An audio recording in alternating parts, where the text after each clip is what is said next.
Friends, welcome to channel teach fever आकाश।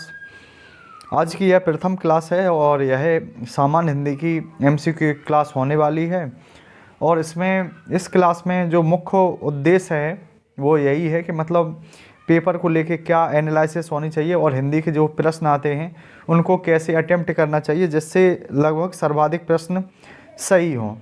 2 दिसंबर और 2021 को जो शिफ्ट 1 का जो एसआई का एग्ज़ाम हुआ था उसके जो पीवाईक्यू उनको देखते हैं, उनसे हल करेंगे कि क्या अप्रोच होनी चाहिए हिंदी के लिए।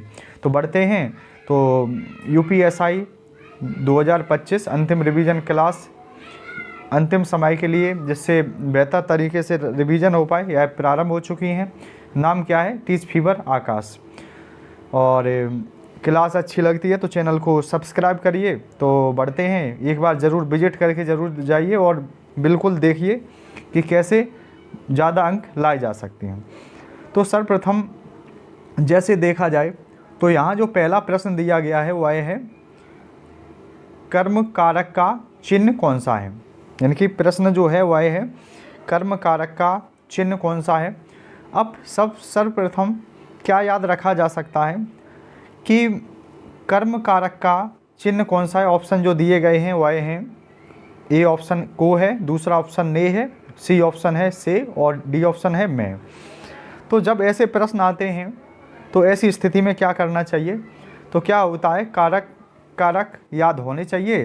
तो जैसे अगर देखा जाए तो कैसे हल किया जा सकता है। तो जैसे अगर देखा जाए एक वर्ड आता है कर्ता, तो कर्ता की विभक्ति क्या होती है? तो कर्ता की विभक्ति होती है ने, कर्ता ने।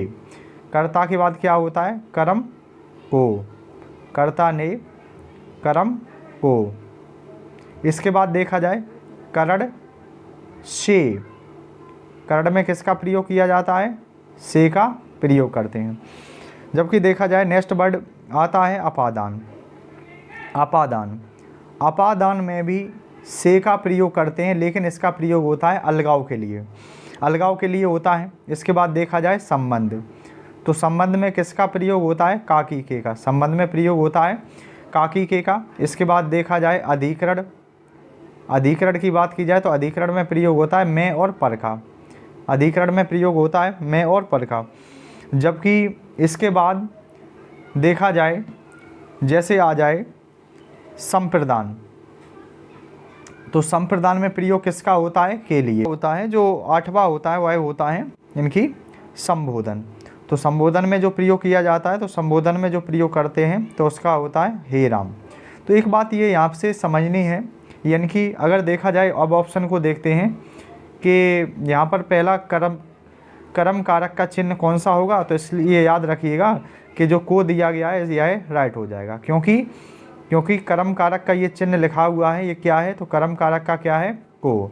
और जबकि ने किसका है? तो ने किसका हुआ? कर्ता का, कर्ता ने। अब से पूछा जाएगा तो से की 2 कंडीशन बनती हैं। एक अलग की स्थिति में, अगर अलग की स्थिति में पूछता है तो अपादान का बनता है, और जबकि कि अलग की स्थिति में नहीं पूछेगा तो कंडीशन बनती है से की बनती है। इसको याद रखिएगा। और मैं का प्रयोग किस में होता है? तो अभी बताया था, वह है किसी को बुलाओ, किसी को बुलाओ। इसमें पूछा गया है कि कौन सा सर्वनाम होगा। तो एक बात समझिएगा, जब यह ऐसे प्रश्न आते हैं तो अप्रोच क्या रहनी चाहिए? तो सर्वप्रथम क्या होना चाहिए कि ये टॉपिक में परिभाषा, कि सर्वनाम की परिभाषा तैयार होनी चाहिए। जैसे सर्वनाम की परिभाषा क्या होती है और सर्वनाम के भेद कितने होते हैं, मतलब इनकी जो संख्या है सर्वनाम की वह कितनी होती है और इनके प्रकार कितने होते हैं, तो उनको याद रखना अति आवश्यक है। जितना अच्छे से याद होगा उतने अच्छे से प्रश्नों को हल किया जा सकता है। जैसे परिभाषा पूछा जाए तो परिभाषा क्या होती है सर्वनाम की? तो संज्ञा के स्थान पर जो शब्द प्रयुक्त होते हैं उन्हें सर्वनाम कहते हैं। अब इनके भेद कितने होते हैं? तो इनके भेद होते हैं 11, और जबकि प्रकार कितने होते हैं? तो 6 होते हैं। अब जैसे देखिए, अब यहाँ पर ऑप्शन दिया गया है तो 4 जो प्रकार हैं वो ऑप्शन में दिए गए हैं और 2 को अभी देख लेंगे, प्रश्न भी तैयार हो जाएगा, लगभग ये टॉपिक भी हो जाएगा। तो सर्वप्रथम जो प्रश्न में पूछा गया है किसी को बुलाओ कौन सा सर्वनाम है। तो यह जो प्रश्न है ऑलरेडी वे प्रश्न शामिल किए गए हैं जो आए हुए हैं, मतलब प्रश्न हैं।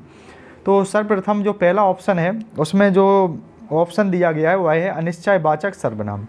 तो अनिश्चयवाचक सर्वनाम का मतलब क्या होता है कि जैसे मानिए कि जब किसी वाक्य से पूर्णतः जानकारी प्राप्त नहीं होती है तो उसे अनिश्चयवाचक सर्वनाम कह सकते हैं, या निश्चित क्लियर पता नहीं रहता है वाक्य के बारे में तो अनिश्चयवाचक सर्वनाम होता है। तो ऐसी स्थिति में क्या किया जा सकता है कि इस प्रश्न का जो सही उत्तर है वह अनिश्चयवाचक सर्वनाम हो सकता है। अब देखते हैं निश्चयवाचक क्या होता है। तो निश्चयवाचक सर्वनाम के बारे में याद रख सकते हैं कि निश्चयवाचक सर्वनाम वह होता है जो जिससे क्लियर पता, जैसे मान लो यह किताब मेरी है तो मान सकते हैं कि यह किताब जब मेरी है तो ये क्लियर है, ये बात तो निश्चित है। इस तरह से इसे निश्चयवाचक सर्वनाम कह सकते हैं। और तीसरा होता है संबंधवाचक सर्वनाम।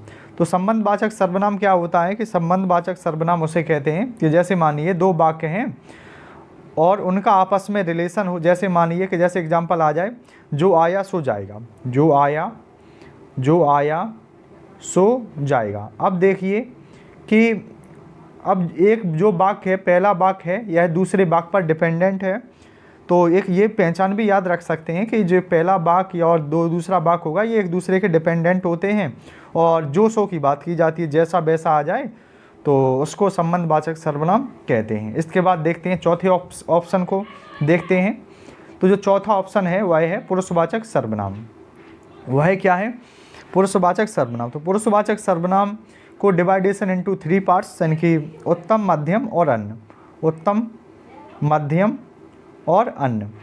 तो इसका अर्थ क्या होता है? पुरुषवाचक सर्वनाम डिवाइडेशन इनटू 3 पार्ट्स, उत्तम, मध्यम, अन्य। और उत्तम का अर्थ क्या होता है? जब स्वयं की बात की जाती है, जैसे मैं, मुझसे, ऐसे शब्द आते हैं तो उत्तम में हो जाता है। मध्यम में दूसरे की बात की जाती है, तुम, तुमको, तुमसे। अन्य में किसी तीसरे की बात की जाएगी, उनको, उनसे।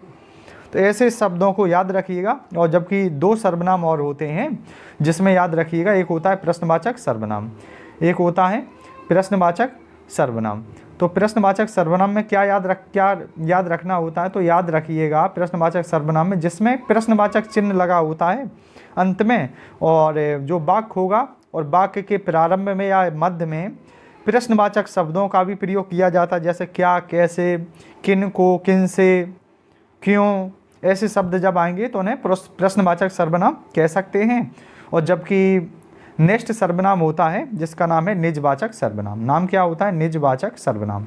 तो निजवाचक सर्वनाम के बारे में याद रखिएगा क्या होता है कि जब मानिए कि जिसमें जो व्यक्ति स्वयं ही कार्य करता है किसी को, जैसे मैं बाजार जाकर स्वयं ही फल खरीद लूँगा, तो ऐसी कंडीशन में क्या होता है? स्वयं और आपकी बात करता है तो उसे क्या कहते हैं? निजवाचक सर्वनाम। प्रश्नों के साथ याद रखिएगा कि एक टॉपिक भी तैयार हो रहा है। इस तरह से टॉपिक लगभग पेपर टाइम में याद हो जाने चाहिए, जिससे प्रश्न है गणनावाचक विशेषण। अब एक बात याद रखिएगा कि जो विशेषण है, तो विशेषण का मतलब क्या होता है कि जो विशेषता बताता है उसे क्या कहते हैं? विशेषण कहते हैं। और परिभाषा में देखा जाता है तो जो संज्ञा और सर्वनाम की जो विशेषता बताते हैं उन्हें क्या कहते हैं? विशेषण कहते हैं। विशेषण के प्रकार की बात की जाती है तो विशेषण कितने प्रकार का होता है? 4 प्रकार का विशेषण होता है, जिसमें 4 प्रकार कौन कौन से होते हैं?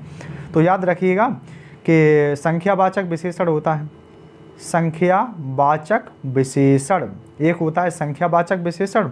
और कौन सा होता है? तो सार्वनामिक विशेषण होता है, सार्वनामिक विशेषण होता है। और गुणवाचक विशेषण होता है। तीसरा विशेषण है गुणवाचक विशेषण। तीसरा विशेषण होता है गुणवाचक विशेषण। जबकि चौथा विशेषण कौन सा होगा? तो परिमाणवाचक विशेषण, परिमाणवाचक विशेषण। तो यहाँ से क्या याद रखा जा सकता है?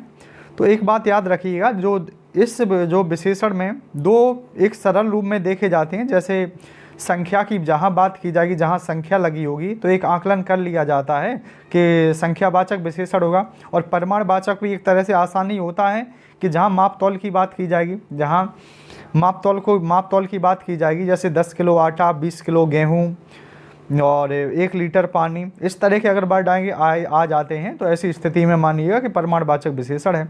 अब बात की जाती है सार्वनामिक और गुणवाचक की। तो सार्वनामिक विशेषण ये कहता है कि जब जो इशारा और संकेत करता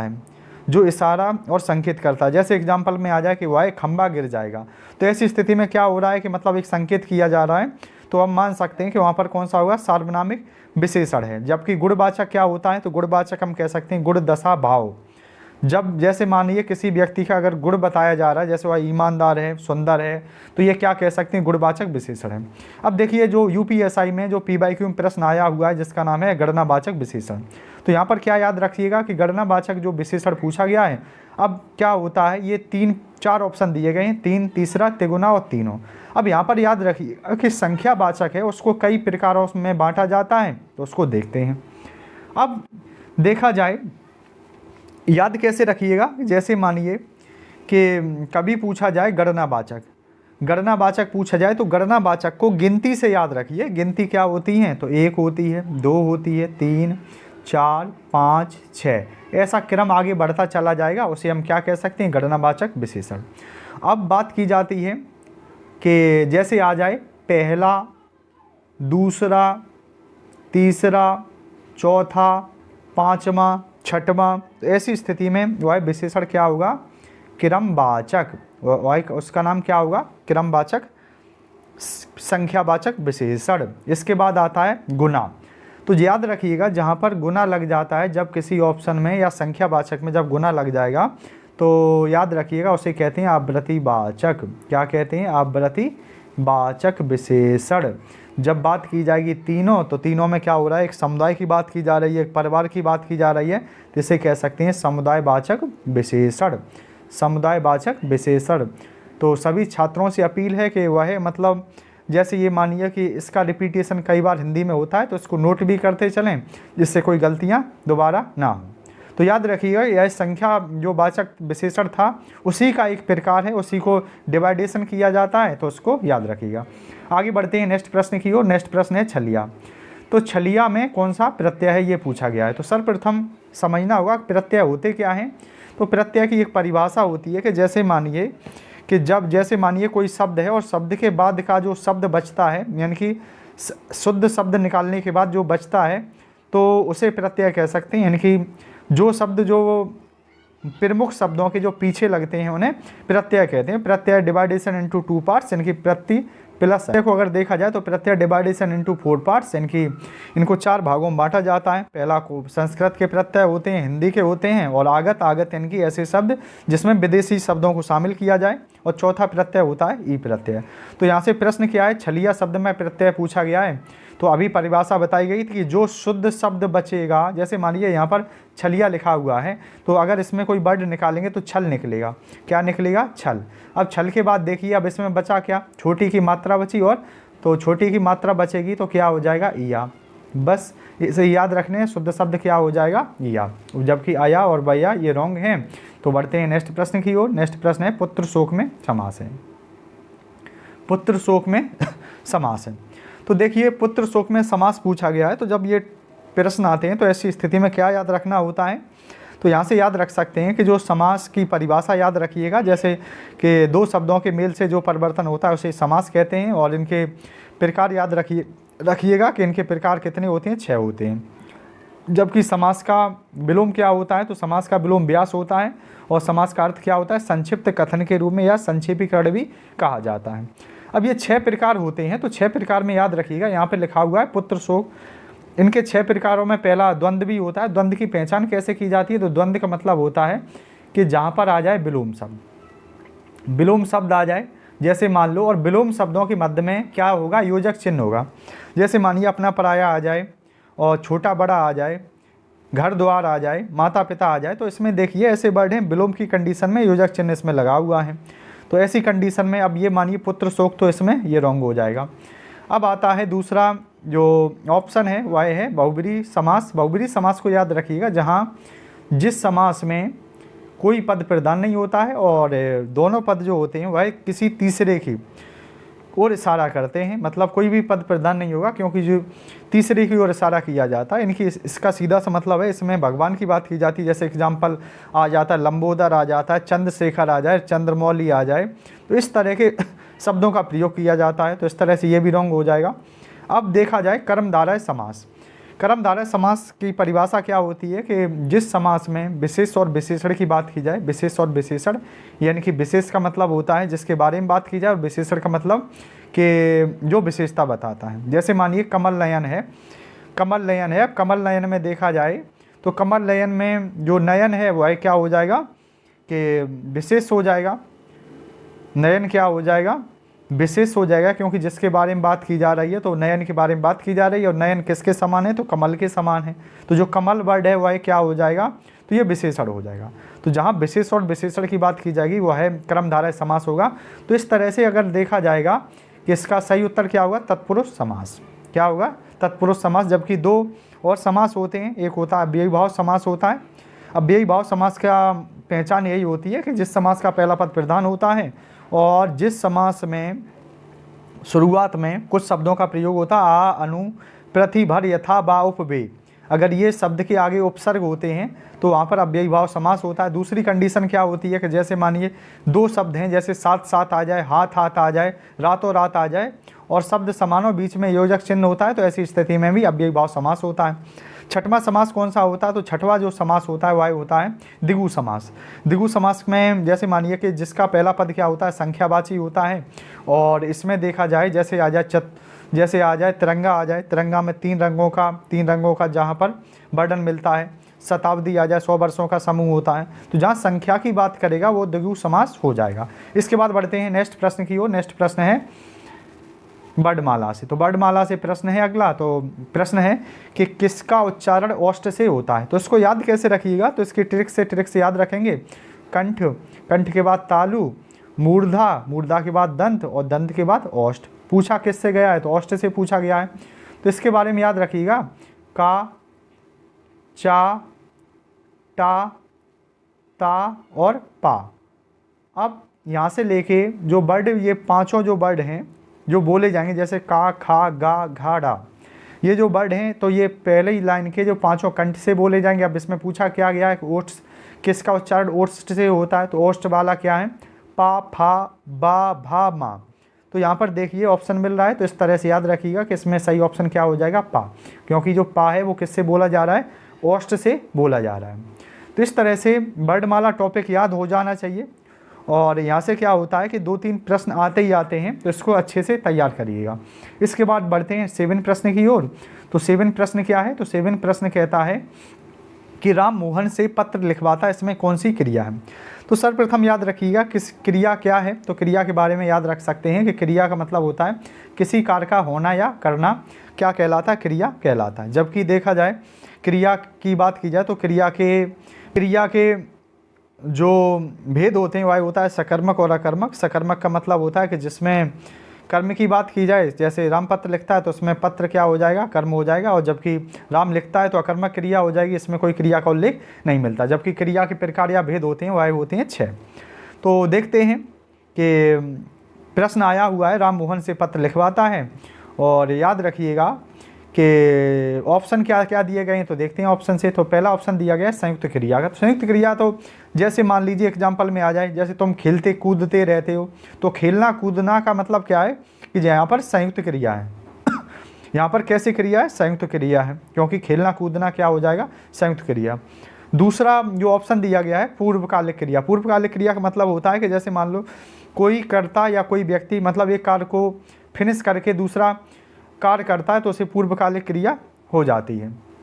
जैसे मैं खाना खाकर पढ़ाई करूंगा तो मतलब ये कह सकते हैं कि पूर्वकालिक क्रिया कह सकते हैं। लेकिन जब बात की जाती है कि प्रेरणार्थक क्रिया क्या, तो प्रेरणार्थक क्रिया के बारे में याद रखिए कि मतलब जब कोई कर्ता किसी से कार्य कराने के लिए कहता है तो उसे कहते हैं प्रेरणार्थक क्रिया। अब देखिए यहाँ पर क्या है कि राम मोहन से पत्र लिखवाता है, तो यहाँ पर कंडीशन क्या बन रही है कि मतलब एक व्यक्ति दूसरे से कार्य ही करवा रहा है। तो जैसे आना और बाना ऐसे शब्दों का प्रयोग किया जाता है प्रेरणार्थक क्रिया में, तो शुद्ध सही ऑप्शन क्या हो जाएगा, प्रेरणार्थक क्रिया। इसके बाद बढ़ते हैं नेक्स्ट प्रश्न की ओर। और अगर वीडियो पसंद आएगा तो इनकी चैनल को सब्सक्राइब भी करें और लाइक करें। तो 8वां प्रश्न क्या है, तो 8वां प्रश्न है उपसर्ग जोड़ा जाता है। अब देखिए अभी बताया गया था उपसर्ग प्रत्यय लगभग एक दूसरे के विलोम की कंडीशन में कह सकते हैं। जैसे प्रत्यय शब्द के पीछे वाले शब्द से निकाला जाता है, जबकि उपसर्ग की बात की जाती है। उपसर्ग क्या होता है, जैसे लिखा हुआ है, जैसे मानिए यहाँ पर लिखा हुआ है परिवार लिखा हुआ है, तो अब इसमें उपसर्ग पूछेगा तो उपसर्ग क्या हो जाएगा, परि। उपसर्ग क्या हो जाएगा, परि हो जाएगा। तो इस तरह से याद रखिएगा। अब ये परी कहाँ पर लगा हुआ है, तो शब्द के पहले लगा हुआ है, तो सही ऑप्शन क्या हो जाएगा कि पहला ऑप्शन हो जाएगा शब्द के पहले, मध्य में होगा नहीं, अंत में होगा नहीं, क्योंकि अंत में होता है प्रत्यय। तो इस तरह से याद रखिएगा। उपसर्ग के बारे में क्या याद रखा जा सकता है, परिभाषा बता दी है, शब्द के पहले होता है। उपसर्ग का मतलब, उपसर्ग के बाद क्या होता, उपसर्ग को याद रखिएगा कैसे, उपसर्ग कितने प्रकार के होते हैं, तो उपसर्ग होते हैं 3 प्रकार के, संस्कृत, आगत और हिंदी के उपसर्ग होते हैं। इसके बाद उपसर्गों की बात की जाए तो इन्हें और भी अन्य नामों से जाना जाता है, जैसे व्युत्पत्ति मूलक प्रत्यय भी इन्हें कहा जाता है, तो इनको भी याद रखिएगा। अमृत में समास है, तो समास वाले टॉपिक को अभी डिस्कस किया गया था, तो यहाँ से सीधा हल करेंगे। तो पंचामृत का देखिए 5 अमृत की बात की गई है, और 5 अमृत का मतलब है सीधा संख्या, कुछ नहीं करना है। ऐसे जो समास आए पंचामृत में कि तोड़ने की भी आवश्यकता नहीं, केवल देखिए संख्या की बात कर रही। पंचामृत यानी कि 5 यानी कि जब संख्या की बात करेगा सीधा द्विगु समास कर सकते हैं, तो यहाँ से बन जाता है। महत्व में कौन सा प्रत्यय है, तो इसमें याद रखिएगा प्रत्यय का मतलब क्या होता है, पीछे वाला वर्ड होता है जो पीछे शब्द के बाद निकलता है। तो इसमें देखेंगे कौन सा प्रत्यय है ऑप्शन से, तो यहाँ देखिए ऑप्शन सीधा नज़र आ रहा होगा कि क्या हो जाएगा, त्वा, जबकि मैं होगा नहीं, क्योंकि मैं होगा नहीं, नबा होगा, इनमें से कोई नहीं, तो शुद्ध शब्द क्या हो जाएगा, त्वा। इसके बाद बढ़ते हैं नेक्स्ट प्रश्न की ओर। तो नेक्स्ट प्रश्न वर्णमाला से, जिसका नाम है कौन सा संयुक्त व्यंजन है। तो संयुक्त व्यंजन होते कौन कौन से हैं, तो याद रखिएगा कि संयुक्त व्यंजन ऐसे व्यंजन होते हैं जो किसी भी स्वर की सहायता से नहीं बनते हैं। जैसे कौन कौन से होते हैं, तो 4 ही होते हैं, 6 होता है, त्रय होता है, और ज्ञा होता है, और सिरा होता है, तो यही होते हैं, तो इसको याद रखिएगा। अब ऑप्शन में देखिए मिल रहा है, तो इसका मतलब कह सकती है मिल रहा है, तो एकदम, तो ये ऑप्शन क्या हो जाएगा, राइट हो जाएगा। इसके बाद बढ़ते हैं नेक्स्ट प्रश्न की ओर। तो 13वां प्रश्न क्या है, तद्भव शब्द है। देखिए तो सर्वप्रथम देखिए तद्भव तत्सम याद अगर नहीं भी हो तो भी क्या होता है, किसको समझा जा सकता है, इन्हें हल किया जा सकता है, उसका मतलब क्या रीज़न हो जाना चाहिए। तो पहली बात ये देखिएगा कि जो तद्भव शब्द होते हैं ऐसे शब्द होते हैं जिनका डेली जीवन में प्रयोग करते हैं, डेली जीवन में प्रयोग करते हैं, और जो शब्द एकदम सरल शब्द हो सकते हैं, और जबकि जो तत्सम होगा उसकी एक पहचान ये होती है, बोलने में थोड़ा अटपटा लगेगा। और दूसरा कह सकते हैं उनमें, जैसे मानिए आधे वर्डों का प्रयोग होगा, जैसे मान लो धात्री लिखा हुआ है, धात्री में तिरा बना हुआ है, तो ये तो बिल्कुल नहीं हो सकता है। और डेली जीवन में क्या बोलते हैं, होली बोलते हैं, ना कि होलिका बोलते हैं। द्विवेदी भी नहीं होगा, क्योंकि द्विवेदी में भी आधा वर्ड का प्रयोग हुआ है। अब देखो शुद्ध शब्द क्या हो सकता है, दिवाली, क्या होगा, दिवाली, दिवाली का प्रयोग करते हैं, तो इसको ऐसे किया जा सकता है ट्रिक से। दिवाली का तद्भव होगा, क्योंकि दिवाली का तत्सम क्या होगा, दीपावली कर सकते हैं, तो ऐसे भी हल हो जाएगा। और थोड़ा ट्रिक से देखा जाए तो उससे भी इसे हल किया जा सकता है। इसके बाद नेक्स्ट प्रश्न की ओर चलते हैं। तो नेक्स्ट प्रश्न की ओर चलते हैं। तो पहला जो प्रश्न है 13वां, वह है घी के दिए जलाना। ये बिल्कुल आसान होता है, ये सोचने पे होता है, ऐसे प्रश्न आसानी से बन जाते हैं, बस थोड़ा इन्हें का प्रैक्टिस की आवश्यकता होती है।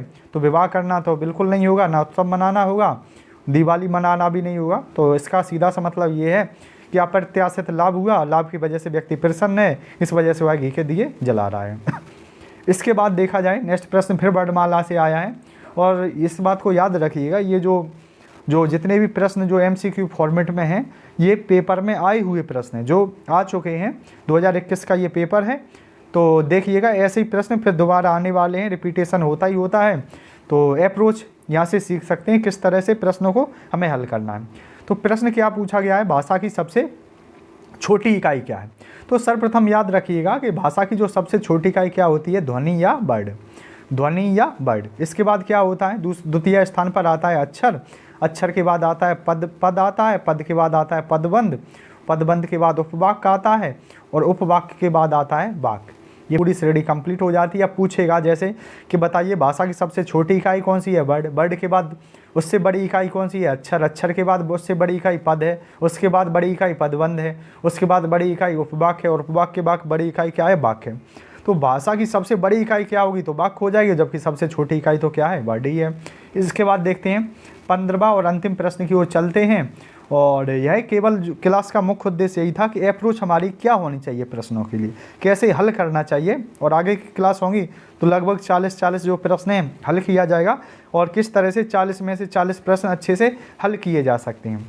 अब ये प्रश्न जो दिया गया है सब में व्याप्त रहने वाला, तो यहाँ पर केवल एक बात याद रखनी है कि अगर ये 4 वर्ड ऐसे पेपर में दिए जाते हैं तो इनका उद्देश्य केवल ये होता है कि शुद्ध वर्तनी कितनी तैयार है। तो ऐसे में देखिए सर्वव्यापी जो लिखा हुआ है वह कौन सा लिखा हुआ है, तो कहा जाता है ये वी ऑप्शन राइट हो जाएगा। तो यह क्लास यहाँ पर कंप्लीट होती है और आप सबसे उम्मीद यही है कि इस क्लास को ज़्यादा से ज़्यादा शेयर करें और लाइक करें और चैनल को सब्सक्राइब